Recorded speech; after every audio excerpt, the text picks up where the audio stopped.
wabarakatuh.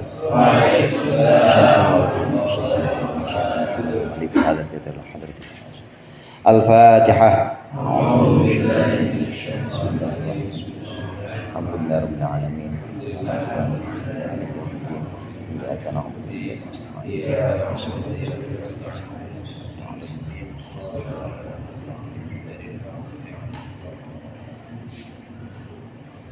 Alhamdulillahilladzi tafarrada bil izzi wal jalal wa tawahhada bil kibriya'i wal kamal. Wassalatu wassalamu ala sayyidina Muhammadinil munqidhi minadh dhalal wa ala ashabihi wa alihi khairi al. Amma ba'd. Fa inna ahsanal hadithi kitabullah wa khairul hadi hadyu Muhammadin Rasulillah sallallahu alaihi wasallam. Wa syarrul umuri muhdatsatuha wa kullu muhdatsatin bid'ah wa kullu bid'atin dhalalah wa kullu dhalalatin finnar. Segenap jamaah musholah al-jihad, para hujjaj, para ustaz, para pengurus majelis ta'lim, seluruh hadirin yang berbahagia, alhamdulillah malam hari ini kita bisa berkumpul kembali melanjutkan pengajian kitab Sulamut Taufiq. Mudah-mudahan apa yang akan kita bahas menjadi ilmu yang bermanfaat di dunia wal akhirah. Amin ya rabbal alamin. Pembahasan tentang maksiat perut sudah kita lalui. Insyaallah udah pada diamali semua ya. Amin. Maksiat mata juga sudah kita lalui. Insyaallah sudah jadi satu bekal untuk kita supaya mata kita ngerem. Mata kita ngerem apa yang harus kita hindarkan dari pandangan mata kita. Termasuk diantaranya kemarin, termasuk maksiat mata itu adalah memandang sinis atau memandang dengan pandangan merendahkan kepada sesama muslim. Itu harus kita jaga, harus kita ngerem. Padahal foto caleg banyak banget ya.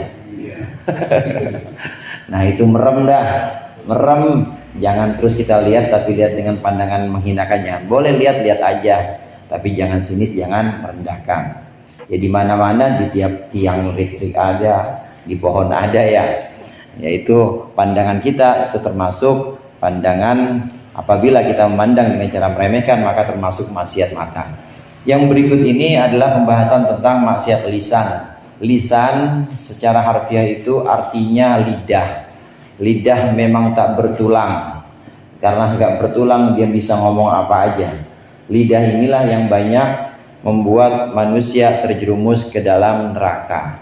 Karena kepleset lidahnya, karena dia salah ucap, salah ngomong, maka terjerumus dia ke dalam neraka. Di antara anggota-anggota badan yang paling punya potensi untuk memberikan bahaya, kecelakaan pada pemiliknya, itu adalah lisan yang paling banyak. Ya mungkin mata iya, kuping juga iya, tangan iya, tapi lisan yang paling banyak. Oleh karenanya peribahasanya itu mulutmu harimaumu, jempolmu harimaumu sekarang, jempolmu harimaumu. Ya sekarang tinggal ngetik aja, ngetik share lagi. Ini juga harus kita jaga karena nanti lisan ini bisa diartikan secara lisan berbentuk tulisan maupun ucapan maupun bahkan berbentuk isyarat. Bahkan mulutnya emang nggak ngomong, cuma dia umi-umi, cuma dia ngisaratin, bikin orang berantem gara-gara mulutnya nggak ngomong, cuma kasih isyarat doang. Ini juga termasuk maksiat lisan. Maka di sini disampaikan oleh musannif, oleh pengarang, qala al-musannif rahimahullah wa nafa'ana bihi wa bi ulumihi wa bi barakatihi fid dharain. Amin.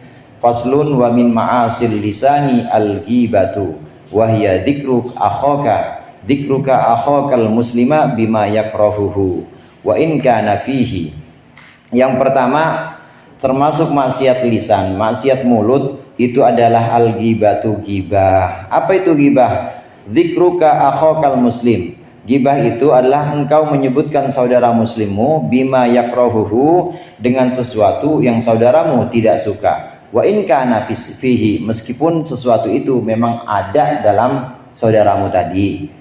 Yang dimaksud dengan ghibah itu adalah membicarakan sesuatu yang saudara kita nggak suka.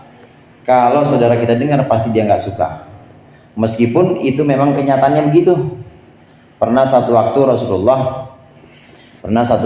Rasulullah menegur para sahabat Rasulullah menyampaikan, Igtabtum akhakum. Kalian udah gibah, kalian sudah membicarakan saudara kalian sendiri. Kata para sahabat pada waktu itu, qila ya Rasulullah, innama qulna fihi, innama qulna fihi. Kami cuma ngomong apa adanya kok. Emang yang kami omongin emang kenyataannya begitu ya Rasulullah. Kata Rasulullah, fa in kana ghairu dzalik, kalau bukan sesuai dengan kenyataan, faqad bahattumuhu. Kalau enggak sesuai kenyataan, itulah yang namanya fitnah. Sesuai dengan kenyataan, itu yang namanya ghibah. Terlepas dari itu adanya kenyataannya memang seperti itu, diomongin, saudara kita nggak suka kalau dengernya, maka ini termasuk ghibah. Meskipun kenyataannya seperti itu. Kalau bukan kenyataan, dibuat-buat, ini yang namanya buhtan. Buhtan ini semacam fitnah, ngada-ngada hoax. Bilang hoax itu gimana? Benar-benar dia belum pernah kawin, masih bujangan ya. Dibilang dia mah bininya udah 4. Padahal dia masih perjaka ting-ting. Ini gara-gara atau lantaran supaya dia nggak hasil sama maksudnya. Ini namanya buhtan atau hoax. Dosa juga ini. Nah kalau ghibah gimana? Ghibah sesuai dengan kenyataan. Tapi kalau saudaranya dengar itu nggak suka, dia mah Ustadz, dia mah namanya tukang ojek ya begitu dah, utang di sono di mana-mana aja ada gitu. Namanya juga penghasilan cuma gitu, bininya 4, penghasilannya cuma nyarinya cuma dari ojek aja, diomongin. Ini saudaranya nggak suka kalau didemen gini. Kalau orang yang tahu, orang yang dibicarakan nggak suka, maka namanya ghibah. Meskipun sesuai dengan kenyataan. Jamaah rahimakumullah, ghibah ini dilukiskan dalam Al-Quran ini sebagai orang yang makan bangkai saudaranya sendiri, sebagai orang yang makan daging saudaranya sementara saudaranya itu masih hidup, masih ada. Saudaranya masih ada, dimakan, dipocelin dagingnya dikit-dikit. Ini yang namanya ghibah. Ghibah ini bisa membicarakan keburukan atau kejelekan, kekurangan orang lain lah. Kekurangan orang lain bisa bentuk fisiknya, bisa bentuk penampilannya, bisa nasabnya. Dia mah keturunan ini nggak ada keturunan ulama, dia mah keturunan orang brengsek. Bicarain orangnya nggak ada di situ, namanya ghibah. Atau bisa juga selain keturunan, bisa juga membicarakan kekurangan rumahnya atau kekurangan kendaraannya, kekurangan dabah, sehingga kendaraan yang dipakai sama saudara kita kemudian kita omongin, lah dia mah itu juga belum lunas, mana motor second belum lunas lagi, diomongin. Itu ghibah juga. Kalau saudara kita, orang yang kita omongin itu kesel, nggak suka dengan omong itu, maka jadi ghibah. Meskipun hanya soal kendaraan juga, meskipun hanya soal kendaraan saja yang dibicarakan. Ini yang namanya ghibah. Ghibah ini dilarang dalam Islam dan termasuk maksiat lisan. Maksiat lisan atau maksiat mulut yang pertama kali. Kemudian yang kedua yaitu apa di situ? Wa in kana fihi wan namimatu dan adu domba. Wa hiya naqlul qauli lil ifsadi. Yang namanya adu domba itu menyatakan atau memindah satu ucapan, menyampaikan satu ucapan lil ifsadi, untuk merusak. Wat tahrisyu dan tahrish. Tahrish itu min ghairi naqlil qauli, dengan tanpa memindahkan ucapan. Ada beda antara namimah dengan tahrish, tapi sama tujuannya ngadu domba. Bedanya kalau namimah itu kata kata Bang Olil, abang itu anak haram katanya misalnya, kata Bang Olil. Nah nanti dibilang lagi ke Bang Olil, Bang Olil kata Haji Romli, Bang Olil mah emang kagak pernah bayar utang. Berantem akhirnya Haji Romli sama Bang Olil. Namanya naklul kauli, ini memindah ucapan. Memindah ucapan tujuannya adalah untuk mengadu domba. Ini namanya namimah. Nah ada tahrish di sini. Tahrish nggak usah pakai omongan, tapi diadu gitu aja. Diadu. Orangnya ada di situ, ada Bang Olil, ada Haji Romli, diadu aja di situ. Itu namanya tahrish. Termasuk tahrish mengadu dengan provokasi lisan, pokoknya mulut ya, dengan provokasi dikompor-komporin sampai berantem, itu adalah mengadu binatang, saudara. Mengadu binatang ini termasuk maksiat juga, mengadu binatang atau ngadu binatang sama orang. Zaman dulu ada tuh gladiator namanya ya. Gadu binatang sama orang. Ini juga termasuk maksiat juga. Tidak boleh. Namimah atau adu domba, demikian juga tahrish, ini ada kalanya dengan sesuatu yang sifatnya itu orang yang pihak pertama, misalnya A dan B, kemudian C ini yang adu domba. Ada kalanya berita yang disampaikan ini yang tidak suka cuma si B doang, si A masih suka. Atau sebaliknya, yang tidak suka cuma A doang, B-nya pun suka. Atau sama sekali, ya, atau sama sekali dua-duanya, maksudnya dua-duanya memang nggak suka. Bentuknya bisa ucapan, bisa tulisan, bisa isyarat. Ini yang tadi di awal saya sampaikan. Bisa bentuknya berupa tulisan, yang sering sekarang kan tulisan ya, media sosial. Bocah-bocah pada berantem kan gara-gara media sosial itu. Dia nulis, adu domba. Itu namanya bentuk tulisan. Bisa bentuk lisan langsung.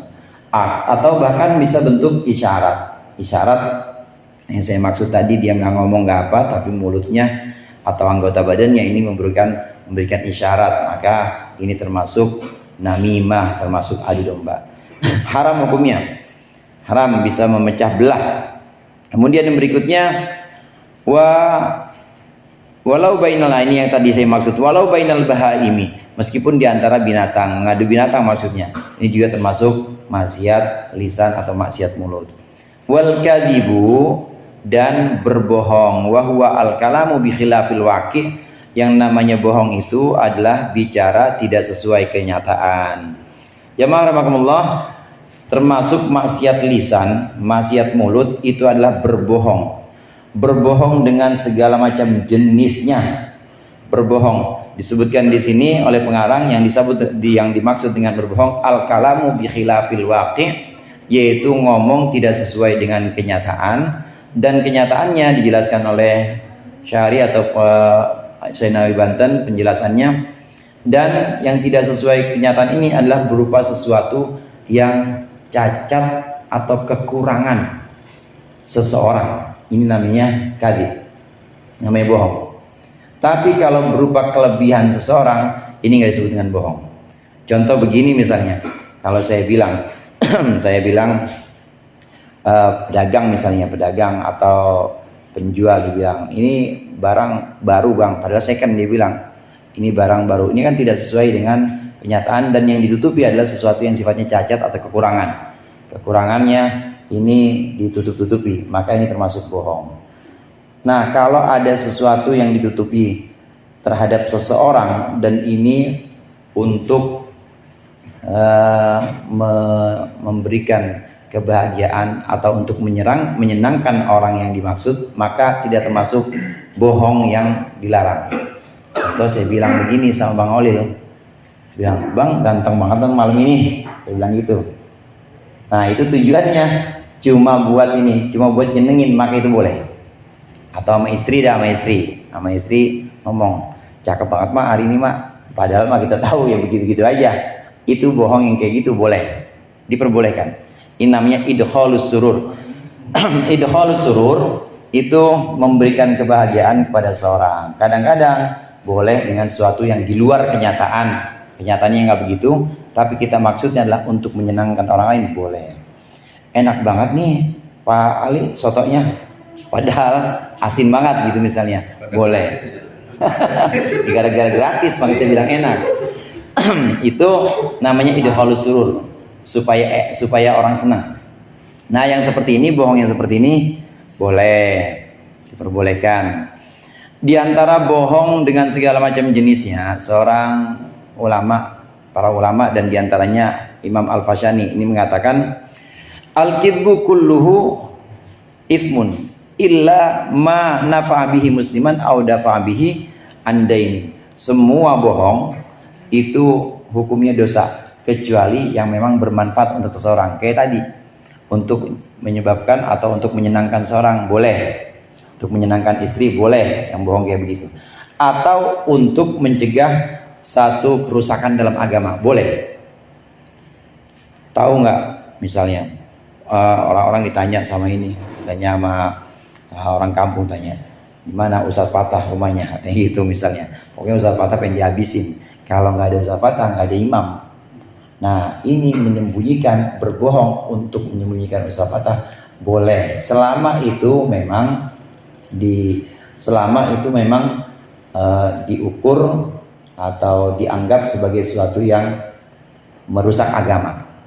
Maksudnya Ustaz Patah nggak salah apa-apa gitu maksudnya, merusak agama. Tapi kalau sudah hubungannya dengan data-data, hubungannya dengan bukti-bukti, dan memang kita harus berbuat, memang kita harus menyampaikan apa adanya, maka harus kita sampaikan apa adanya. Kalau kita menyembunyikan, maka jadinya dosa lagi. Menyembunyikan kalau sudah bukti, udah data, dan sudah jelas-jelas itu sebuah kriminalitas, maka kita wajib menyampaikannya. Kalau nggak menyampaikan, salahnya kita bukan salah bohong, tapi salahnya kita yaitu kita bersaksi atau kita mengucapkan satu kesaksian yang palsu. Dosa juga yang seperti itu. Nah, di sini yang diperbolehkan ini adalah sesuatu yang bermanfaat untuk seorang muslim atau sesuatu yang kira-kira bisa menghindari kerusakan dalam agama, maka itu diperbolehkan berbohong. Sedikit hadirin yang diperbolehkan dalam berbohong, sedikit, nggak banyak. Ini al-kadhibu atau al-kidbu, boleh dibaca al-kadhibu, boleh dibaca al-kidbu. Bohong termasuk maksiat lisan, termasuk maksiat mulut. Kemudian yang berikutnya wal yaminul kadhiba, dan sumpah palsu. Sumpah palsu oleh seorang saksi dalam pengadilan misalnya, ini termasuk maksiat lisan. Termasuk sumpah palsu oleh seorang pejabat, termasuk maksiat lisan. Nggak usah jauh-jauh, sumpah palsu seorang pedagang misalnya, itu juga termasuk maksiat lisan. Rasulullah menyebutkan, pernah satu waktu Rasulullah menyebutkan, innat tujjar humul fujjar, pedagang itu orang-orang yang celaka. Kenapa ya Rasulullah? Para sahabat bingung, kan Allah sudah menghalalkan jual beli, mengharamkan riba. Iya, maksud Rasulullah, na'am, maksud Rasulullah, walakinnahum yahlifuna fayatamun fayatahaddatsuna fayakdzibun, kata Rasulullah. Iya, yang saya maksud itu para pedagang yang bersumpah demi dagangannya, dia bersumpah kemudian dia dosa dengan sumpahnya. Maksudnya sumpahnya sumpah palsu. Kemudian dia ngomong sana mari, ngomong ngalor ngidul, dan ternyata omongan itu bohong semua. Jamaah rahimakumullah, sering kita dengar misalnya, ini modalnya belum dapat bang segini, padahal dapat tuh modalnya. Dapat itu, jual celana jeans dijual sama dia 75.000, ditawar sama yang beli, tawar dah bang berapa, 50, belum dapat bang modalnya, padahal dia modal cuma 45. Dosa tuh yang begitu, nggak boleh. Kalau nggak boleh mah nggak boleh aja, bilang nggak bang, nggak dapat, belum dapat, begitu aja udah. nggak usah bohong.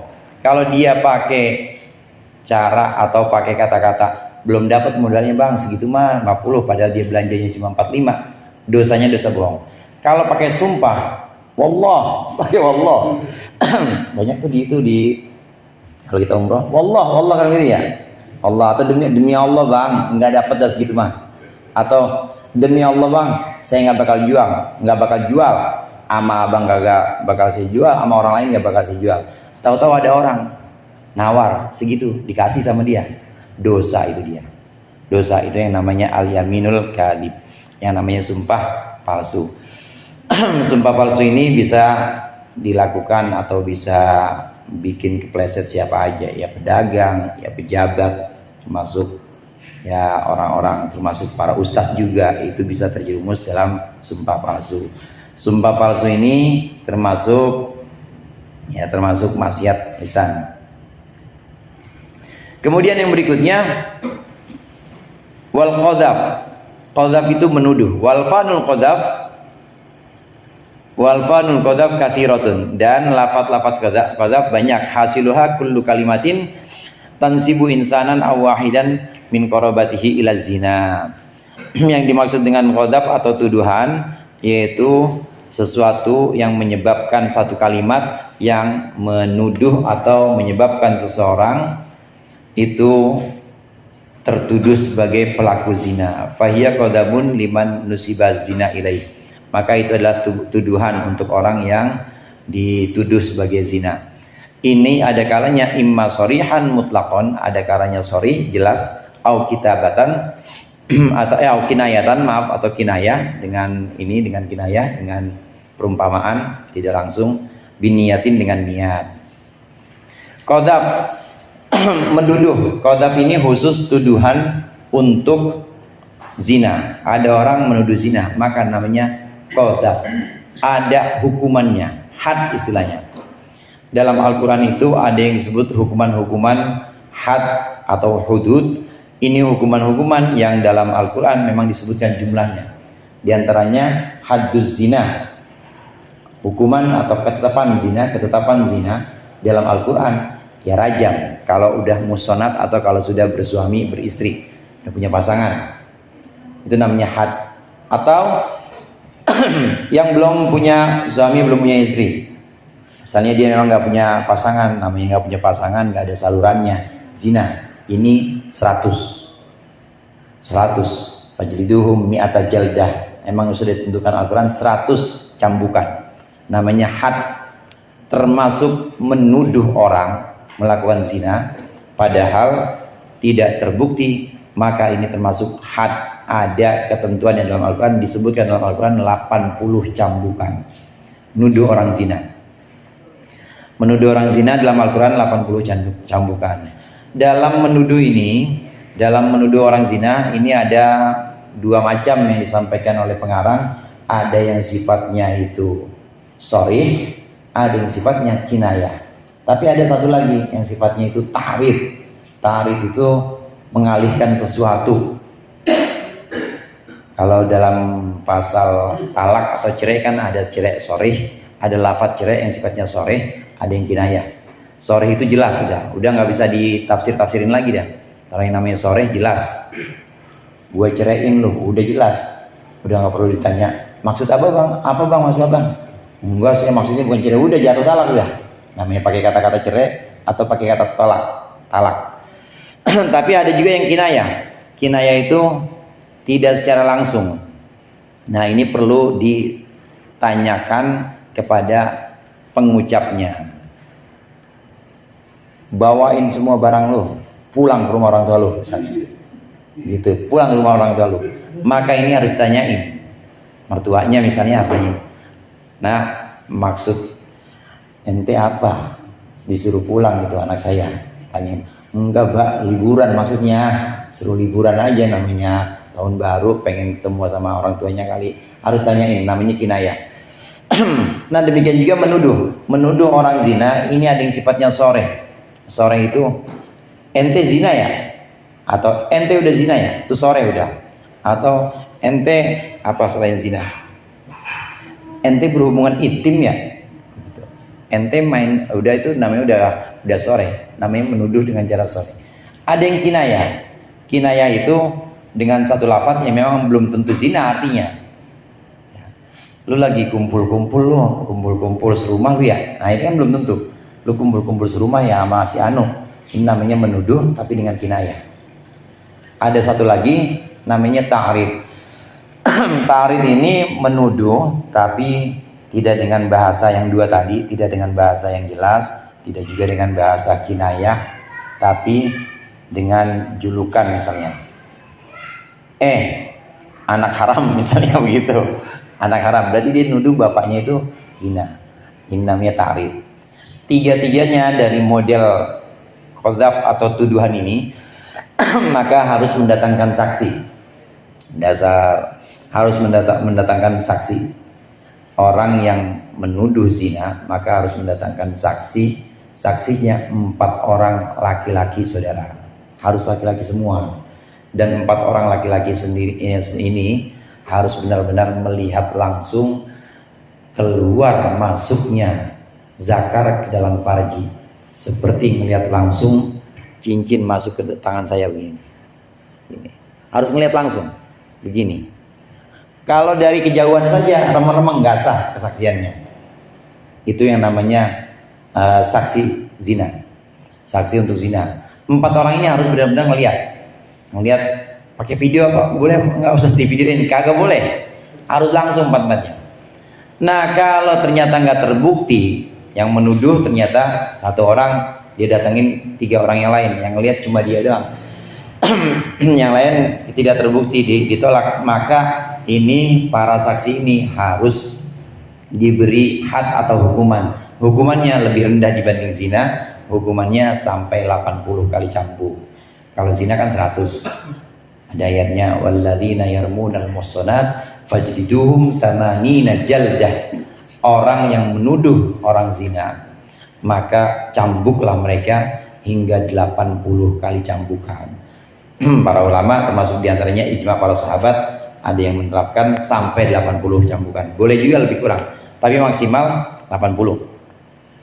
Itu tuduhan palsu yang tidak terbukti, termasuk maksiat lisan. Maka jangan sembarangan kita menuduh orang, jangan sembarangan kita menyangka, ya, mengucapkan sesuatu, apalagi yang hubungannya dengan zina ini. Ini ada hadnya, ada hukumnya.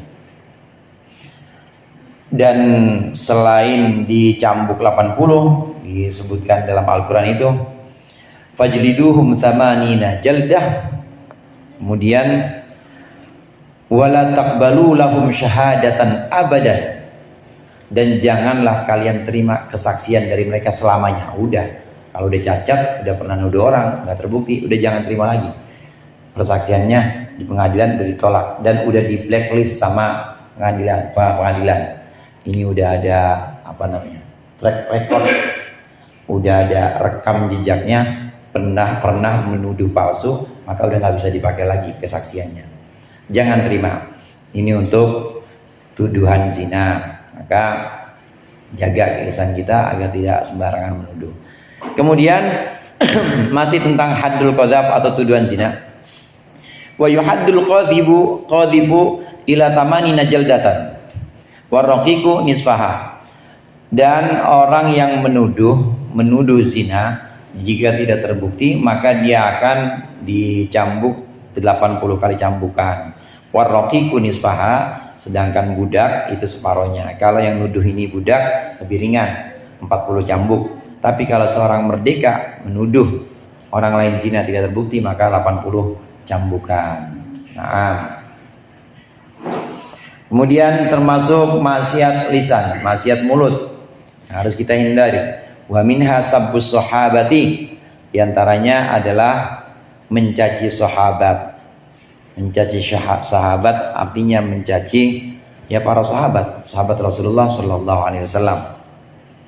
Ini memang pernah terjadi dalam masa-masa Islam, masa-masa ketika awal ditinggal oleh Rasulullah.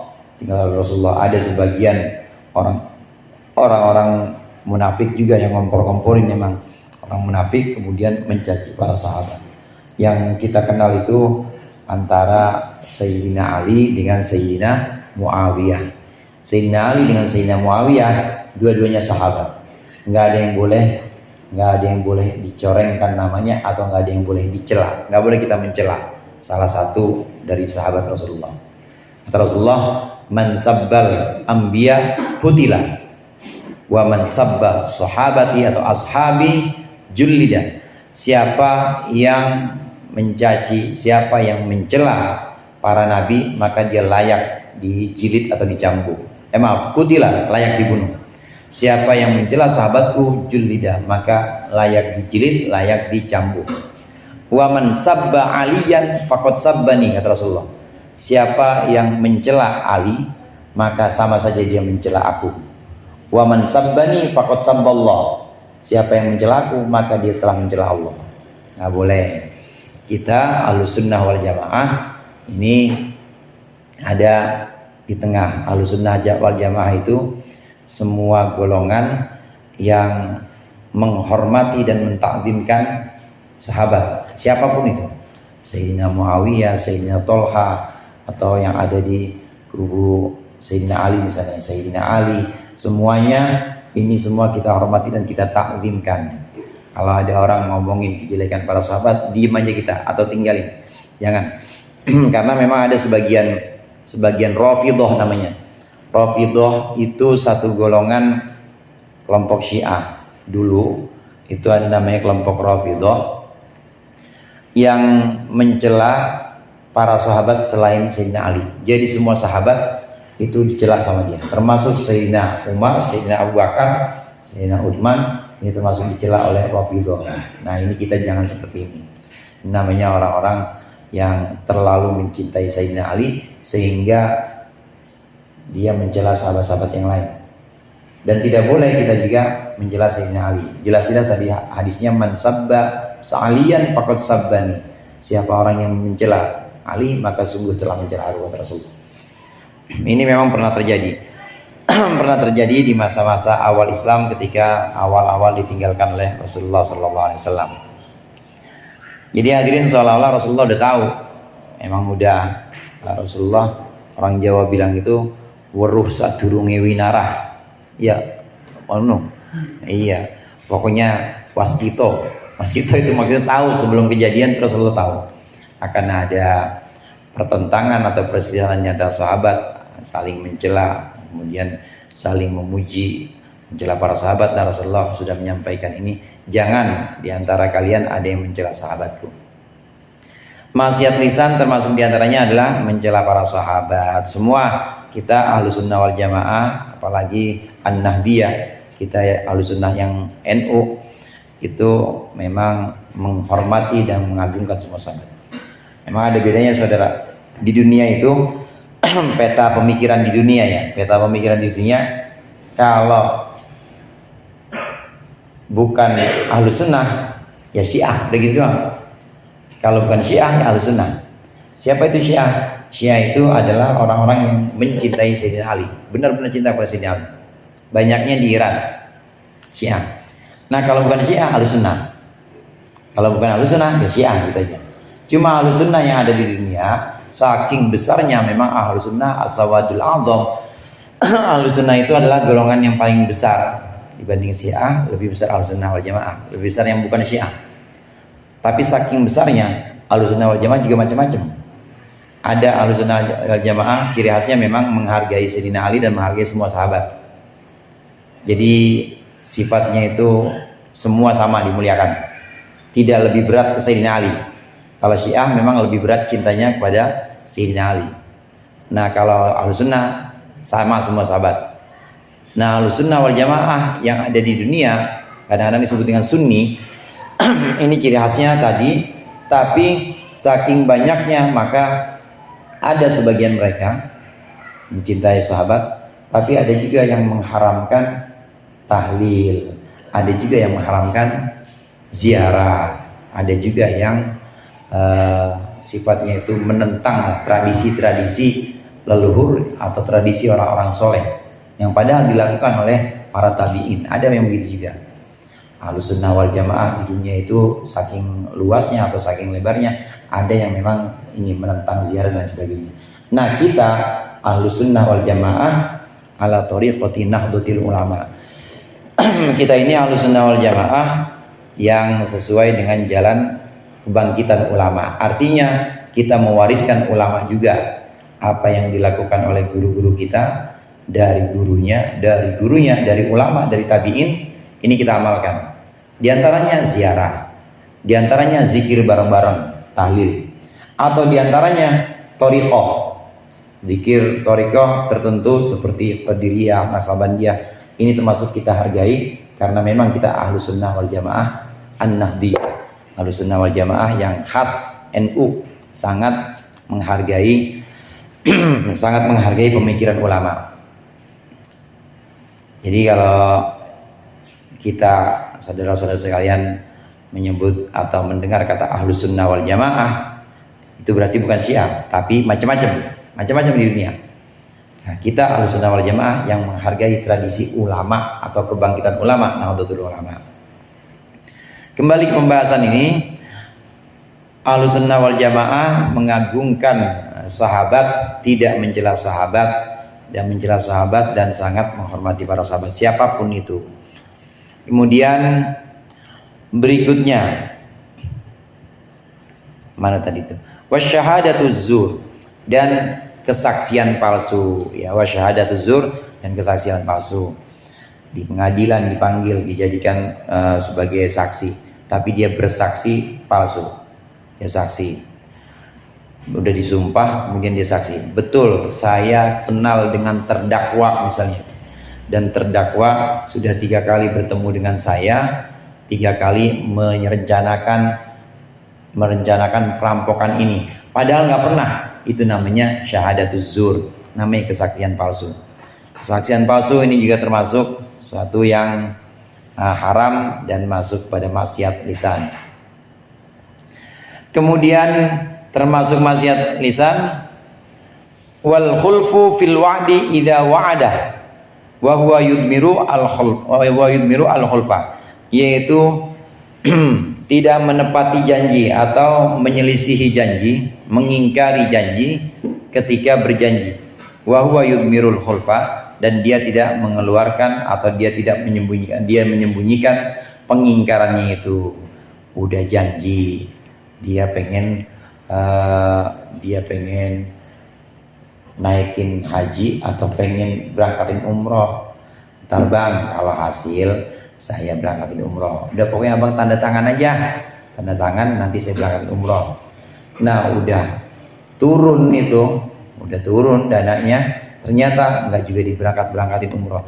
Ini namanya ingkar janji. Jamaah rahimakumullah, termasuk dalam ayat Al-Quran itu, wa aufu bil uqud ya ayyuhalladzina amanu aufu bil uqud, wahai orang-orang yang beriman, aufu bil uqud, jagalah akad-akad atau jagalah perjanjian-perjanjian. Termasuk di antara perjanjian dijelaskan oleh Imam Jalalain, ma bainallah wa ma bainan nas, yaitu perjanjian antara dia dengan Allah, kita dengan Allah, seperti wajib sholat, wajib Ramadan, atau perjanjian kita dengan sama manusia. Itu termasuk al-wafa bil uqud, termasuk menjaga janji. Menjaga janji hukumnya wajib, berarti mengingkari janji haram. Ini yang sedang kita bahas, maksiat lisan, yaitu mengingkari janji. Mengingkari janji bukan hanya contoh seperti janji perseorangan antara kita dengan tadi siapa yang mau diberangkatin umroh, tanda tangan, bukan hanya itu, tapi termasuk perjanjian sosial yang sifatnya. Ulama-ulama kita, kiai-kiai kita dulu ini menganggap negeri kita Indonesia ini ada termasuk satu wilayah yang ada di bawah perjanjian. Perjanjian yang mana nih? Ma bainan nas, yaitu perjanjian antara sesama manusia. Kita berjanji hidup sama-sama di wilayah Negara Kesatuan Republik Indonesia, berjanji untuk menjaga NKRI, berjanji dan seterusnya. Ini sudah ada dalam perjanjian ulama-ulama dan dengan orang-orang terdahulu, para pejuang kita, yang kemudian muncul yang namanya Undang-Undang Dasar 45. Semuanya, pasal-pasalnya sebelum diamandemen atau sesudah diamandemen, itu semua menjamin penepatan janji, jadi harus dijaga. Karenanya ulama-ulama kita, khususnya ulama-ulama yang ada di NU, ini mengatakan NKRI harga mati. Ini dasarnya di sini, saudara. Dasarnya yang namanya mengingkari janji ini termasuk maksiat lisan dan termasuk dosa, dan dosanya dosa besar. Karena ini adalah sebuah perjanjian yang memang harus dipegang. Orang yang mengingkari janji maka nanti akan ditagih sama Allah. Innal ahda kana mas'ula. Sungguh yang namanya janji itu nanti akan Allah mintai pertanggungjawaban. Kalau kita sudah berjanji, maka janji kita harus kita tepati. Ada mengingkari janji. Ingkar janji hukumnya haram. Dalam bahasa Arab ada wa'ad, namanya janji, ada wa'id. Wa'id namanya ancaman, artinya ancaman. Kalau orang mengingkari janji, bohong, dosa, haram. Tapi kalau mengingkari ancaman untuk, ya di dalam tradisi Arab ini, mengingkari ancaman ini termasuk karom atau termasuk satu kemurahan. Contoh begini, saya janji udah pengen berangkatin umroh Bang Holil, tapi saya ingkari, bohong namanya itu, bohong, dosa. Tapi saya ancam juga Bang Holil, awas bang ya, kalau saya kagak dikasih 3 juta misalnya, kalau saya nggak dikasih 3 juta, pokoknya saya tarik motornya, NMAX ya, PCX, saya ambil pokoknya PCX. Nah ternyata Bang Holil nggak kasih saya 3 juta, saya udah ngancem kan tadi, udah ngancem bakal saya tarik motornya, pokoknya saya tarik motornya, saya ambil motornya. Ternyata saya nggak jadi ngambil, ancaman saya batalin dan nggak jadi ngambil. Yang seperti ini bukan ingkar. Yang seperti ini bagaimana? Ini termasuk karom atau termasuk kemurahan. Kemurahan. Ada orang mengingkari janji, ini dosa. Tapi kalau mengingkari ancaman, tadinya udah diancam-ancam, pokoknya bakal saya tarik motornya, atau diancam awas ya pokoknya bakal saya gebukin, tapi dia nggak jadi gebukin, nggak jadi ambil motornya. Ini termasuk kemurahan, dan ini boleh yang seperti ini. Yang nggak boleh yang tadi, ingkar janji. Kalau ingkar ancaman, wa'id, ini termasuk sebuah kemurahan. Bahkan termasuk kemurahan-kemurahan diantara sifat-sifat Allah adalah kemurahan itu. Allah karena kemurahannya bisa saja menganulir satu ancaman atau menganulir satu hukuman siksaan kepada orang yang memang Allah kehendaki. Ini termasuk karom atau kemurahannya Allah kepada hambanya. Wa matlul ghani, kalau penterjemah di sini menyebutkan matlul ghani di sini mengemis pada orang kaya. Ini termasuk maksiat. Cuma syarah yang saya pegang, syarah saya Nawawi Banten, matlul ghani ini menunda-nundanya orang kaya yang mampu bayar utang. Ini termasuk maksiat lisan. Dia udah mampu tapi nggak dibayar-bayar. Ntar dah Sabtu ya, Sabtu tagih lagi sama tukang. Ntar dah Selasa, tagih lagi. Ntar dah Sabtu terus sampai 3 kali tagih, maka namanya matlul ghani. Ini hukumnya haram juga. Batasnya ulama mengatakan batasnya 3 kali tagih sekali, 2 kali tagih dia masih belum bayar juga, 3 kali tagih masih belum bayar juga, dosa udah. Ini namanya menunda-nunda orang yang mampu bayar utang padahal dia tidak ada halangan apapun. Sampai 3 kali dia menunda, maka termasuk matlul ghani, termasuk bahaya atau maksiat lisan. Wasyatmu wasabbu wal la'nu wal istihza'u bil muslimi. Insyaallah kita lanjutkan pada pertemuan yang akan datang. Lebih kurangnya saya mohon maaf. Allahul muwaffiq ila aqwamit thoriq. Assalamualaikum warahmatullahi wabarakatuh.